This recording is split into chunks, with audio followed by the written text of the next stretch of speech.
Games that have impact often end up being remembered, and yet Magical Mirror starring Mickey Mouse is as blunt an object as they come. A point-and-click puzzle game for kids on the Gamecube.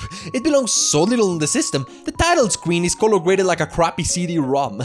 Look, if I had a nickel for every Gamecube title where a character explores a mansion, I'd have 3 nickels, which sadly means I can't call 2 for shirts. Of these 3 games, this one is the least scary by far. Look at the Banshee from Haunted Mansion. Damn girl, what did Mouth do?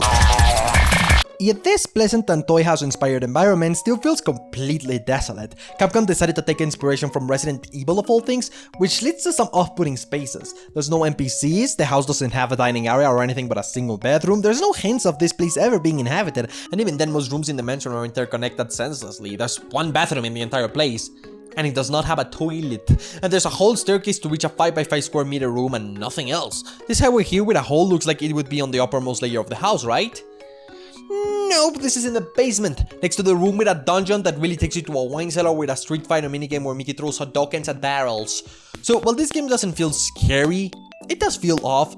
Where does this place come from? Where does it go? Where did it come from, Katanaja? So the context for this game is Mickey is astral projecting himself into the inside of his bedroom mirror, where a ghost creature traps him inside by breaking the exit mirror to prevent his escape. The gameplay here is nothing genius, in fact it's incredibly easy to get lost, there's no hint system, and you often need to randomly recheck several things in the environment to progress. It's all tied up to this star power meter that lets the ghost pull tricks on Mickey, but all it really does is make you replay the first sequence that requires a lot of star power a lot because you'll never lack the resource once you get about an hour into the game. It's hard to believe they didn't notice children, their target audience would get lost completely. Let's explain how they intended anyone to notice this part of the room here. You have to check the ceiling of this room to get here, and there's literally 0 clues about it. Added to that, there's nothing in it either, so it's literally a pointless place unless you decide to place a hat in the future as an optional objective. Other resources you can get include keys and stars, which you find by exploring the mansion's rooms. The stars increase your star power meter, while the keys let you access a chain of rooms towards the left side of the mansion. Regardless of how silly the mansion's design is, there is a lot of variety to these rooms, with some feeling playful and childish, these serene vintage rooms that feel cozy and relaxing, some of these dark and decrepit rooms, and there's even an entire side of the mansion with destroyed structure and a music track that is surprisingly calming for the environment. Okay. Though I would be lying if I didn't say the best rooms are always the occasional minigames that take Mickey to more pirate spaces. I wish the game had less square rooms and more gardens and surrealist scenes. It's a magical mansion, you can get away with anything.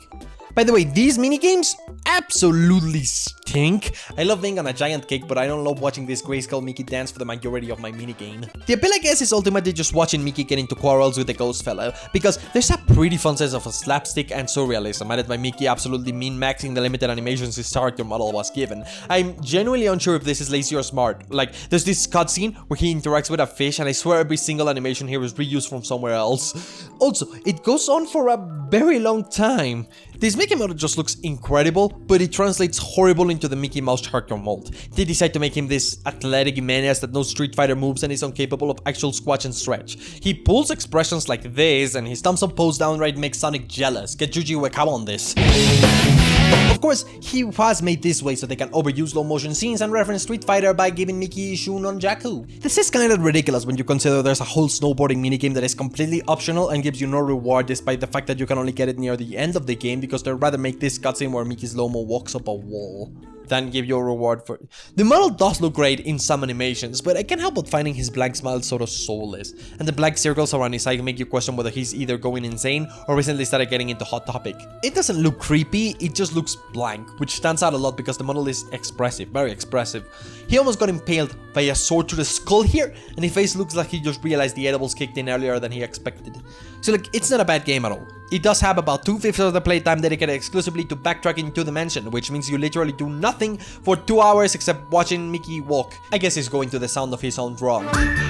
Do you know how many times I had to see this voluminous rubber ducky try to sit on Mickey? Why is this sequence of words coming out of my mouth? If you've been wondering why Mickey's shadow is messed up in the footage, that's because I decided to record this from emulator exclusively to use the speed up function in it. That's how much waiting there is. All of these weird happenings are just the fault of the aforementioned Ghost, who is a surprisingly interesting antagonist because he's technically playable. Like, the tricks are exclusively formulated off of the Ghost pulling potentially immoral pranks on Mickey, but they will not happen unless you make them happen. And then towards the end of the game, he turns out to just be bored by living alone in the mansion, and you become friends with him by turning him into a ceiling mobile, while he'll perpetually spin around Mickey's room for the rest of his life. That's like what happened to Cars at the end of JoJo Part 2, and that guy died from his brain rotting due to boredom.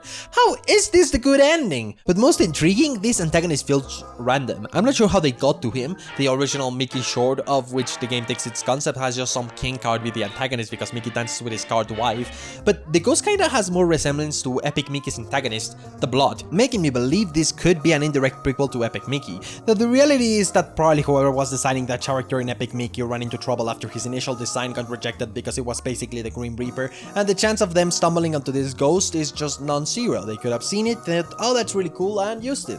I like to think they are related though, as if the Blood is a bad ending version of the antagonist. While I'm going on about my headcanons, there's this room with 2 stools and a rope. You tell me what someone's gonna do with 2 stools and a rope in a room. In the game, you have to stack these stools together, probably the only puzzle in the game that actually requires you to do something in the room, and then you use that to get a key from the overhead rope. But am I crazy to think this implies the Ghost, in his loneliness, decided to commit unalive, thus why he is a ghost? The inclusion of this room baffles me because it just seems like such an obvious nod to this incredibly messed up backstory for the antagonist, and I'm not sure Disney would have allowed it if they realized.